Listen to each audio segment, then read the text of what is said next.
Dad, Mom is foaming at the mouth and collapsed. Help! Half an hour after I ate the cake that my husband had brought home to celebrate our anniversary, I found myself keeling over. Despite our daughter's desperate pleas for help, my husband responded indifferently. "Don't worry, she'll be fine." He wore an uncanny smile as he said this, and leaving me in my struggle and our daughter in tears, he walked out. He must have gone to report to someone that this plan had worked out perfectly. Mom, are you okay? To our crying daughter left behind, I managed to respond, "I'm alright, sweetheart," and slowly got back up. With a reassuring smile, I calmed her down. I knew it. In reality, I'm the one who had succeeded in the plan. They, who are oblivious to this fact, must now witness their impending hell.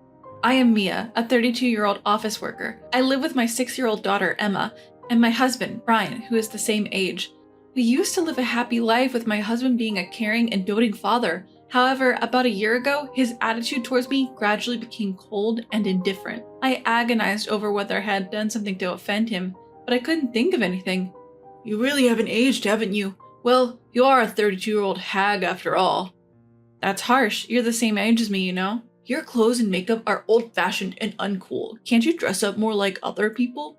I was baffled and hurt by his sudden and baseless criticism. He was not the kind of person who would say such insensitive things.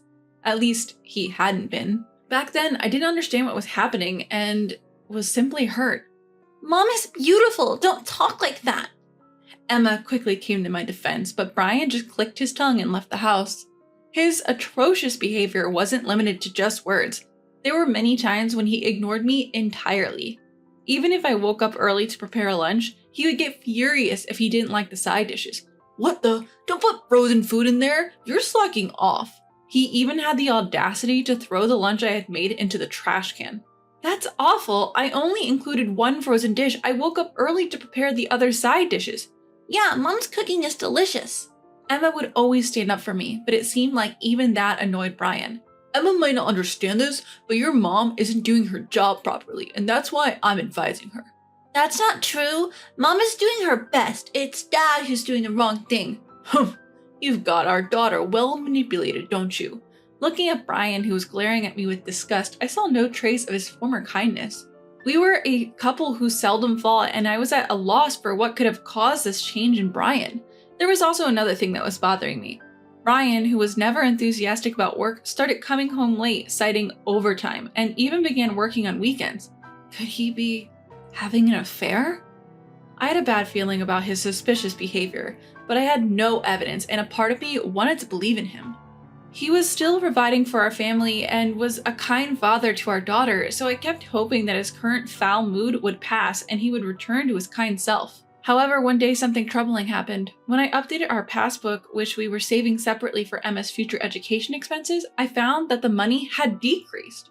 Over the past half year, $500, then $1,000 had been withdrawn, totaling to $10,000. The only other person who could use this money was Brian. "The money we've been saving for Emma has decreased. Did you withdraw it?" "Yeah, I lent it to a friend who was in debt." "Who is this friend you're helping by taking on their debt?" "That's none of your business." Brian said this dismissively, showing no signs of remorse. Moreover, it was strange that he frequently withdrew money in several installments to lend to his friend. That money was for Emma's future. "So what? It's my money because the account is in my name. Stop complaining." "That's not right. I work too and have been depositing money into that account." "Shut up!" Brian suddenly shouted and threw the remote control that was on the table. It flew swiftly past my face. "What are you doing? That's dangerous!" "Being a wife, how dare you boss me around? You should just obey me."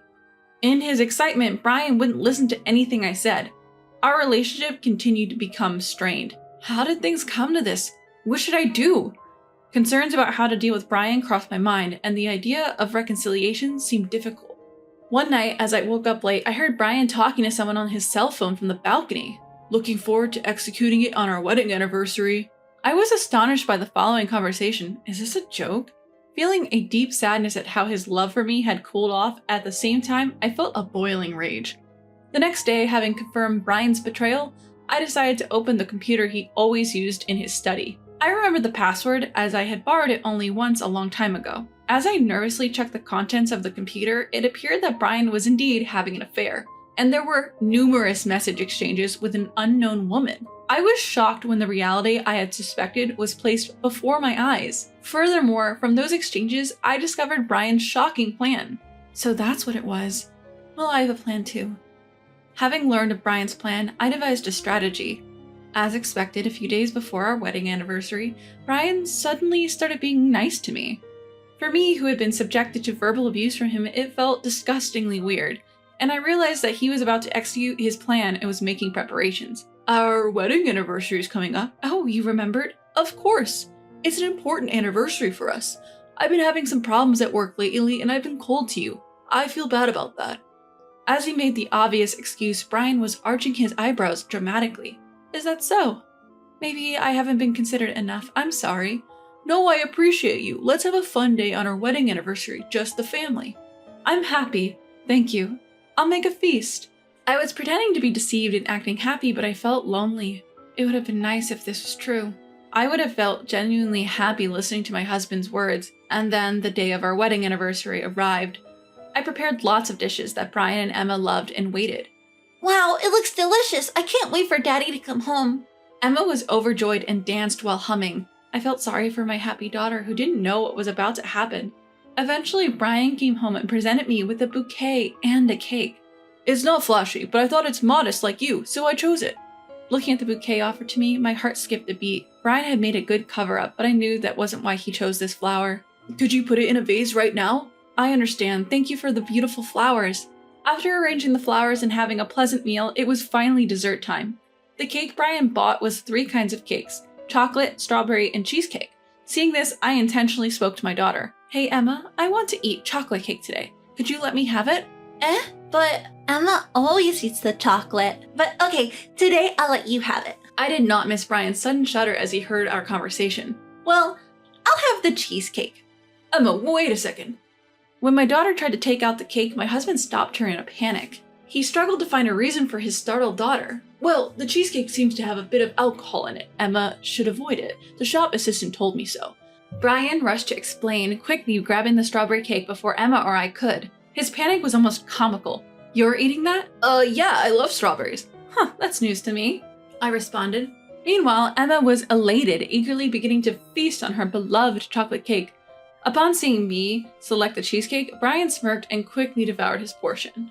As I reached for my cake, he watched, swallowing hard. Hey, it's hard to eat when you're staring so much. Why don't you and Emma go bathe first? I want to savor my cake.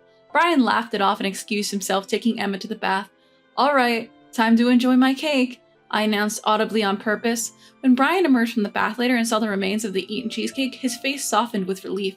10 minutes later, my chest hurts, help me. Mom, are you okay? I began clutching my throat and collapsed on the dining room floor, feigning agony. Papa, Mommy's foaming at the mouth and collapsed, help! A terrified Emma called to Brian, who was watching TV in the living room. Yet despite the sight of me suffering, Brian remained cold and said, Don't worry, just leave her. Papa! With that, he left the house, leaving a distraught Emma with a fallen me. I knew instantly where he was heading. Upon confirming that he had indeed left, I stood up, just as I thought. Seeing her mother recover from the pretend episode so quickly, Emma was taken aback. Mom, are you okay? Emma, sorry, it was a prank. With that jest, Emma broke into a mix of laughter and tears. One after I tucked Emma into bed, the sound of the front door opening echoed. When my husband came home, he called my daughter's name to the room where the lights had gone out. Emma, are you there? I've brought Mama medicine. It's going to be okay now. From the shadows, I quickly moved behind Brian, tapping his shoulder from behind. What do you mean it's going to be okay? Ah! Brian shrieked in shock, apparently dropping to the floor from the surprise. Why are you still alive? Catching himself, Brian hastily began to make excuses. No, when I saw you collapse, I ran outside to call for help, but there was no one, so I thought I'd go and buy some stomach medicine. I see, how kind of you, right? I'm relieved to see you're feeling better. Seemingly under the impression he had successfully deceived me, his face relaxed. I was not fooled, however. You've got some nerve spewing such lies. So, where's this stomach medicine you bought? Did I forget it at the pharmacy? I could only shake my head at Brian's feeble attempts to lie his way out. And then, I silently pulled out my phone from my pocket and played a recorded audio file. Soon I'll be together with you, and the money will come in. Is that flower really that dangerous? I need to make sure our daughter doesn't accidentally eat it. Listening to this, my husband's face turned ashen. Where did you get this? About 2 weeks ago, you were talking to someone on the phone on the balcony late at night, remember? It was a suspicious conversation, so I immediately recorded it. But you ate the cake! You were foaming at the mouth and fell over. How? Of course, I wouldn't eat it knowing it was poisoned. I just pretended to eat it. I have kept the cake as evidence. The foam was meringue made from egg whites. I held up a cheesecake in a plastic bag to show him. You tricked me! It was you who tricked me, Brian. I knew all about your plan from checking your computer. Brian's plan was to present me with a bouquet and cake for our anniversary, pre-coat the cake with the poison from the flower, and attempt to take my life. It was a cunning plan where even if the police investigated, they could explain that the poison got into my mouth because I had handled the flowers when arranging them in the vase, and ate the cake without washing my hands. Suddenly, Brian approached me with the look of sheer malice. Hand over that evidence. Hold on. Even if you try something, it's nonsense. The police will be here soon, as I've already reported you. Plus, this room is under surveillance. Everything has been recorded. What? You're lying! Wait! Suddenly panicked, Brian clung to me in desperation. I'm sorry. I was persuaded by a woman. I didn't want to do it. Please tell the police that it was a misunderstanding. It's too late. But Emma is here. Are you okay leaving her without a father? It's better than her being with someone who would attempt to take a life. Please, I beg you, from now on, I'll be a good husband, a good father. Brian was now a pitiful sight. Kowtowing with his forehead grinding on the floor, screaming while shedding tears and snot. But even seeing him like this, my heart didn't waver in the slightest. At that moment, the police arrived and Brian was taken away, still screaming and crying. After that, both my husband and his mistress were found guilty of attempting to take my life. Of course, I divorced him, demanding $2,000 in damages and $10,000 in child support, which his parents kindly paid me. His family said they would make him work under strict surveillance and repay the money after he is released from prison. I also demanded $2,000 in damages from his mistress. Her parents paid me on her behalf, but I heard she was disowned. She was a new employee at Brian's company and was fired along with him. After paying for her crime, a difficult life awaits her. Emma and I have returned to my parents' house and are living a peaceful and happy life. To protect my daughter from getting hurt, I told her that her father went far away for work. Receiving all the love from me and my parents, my healthy growing daughter makes me want to continue raising her with all my might.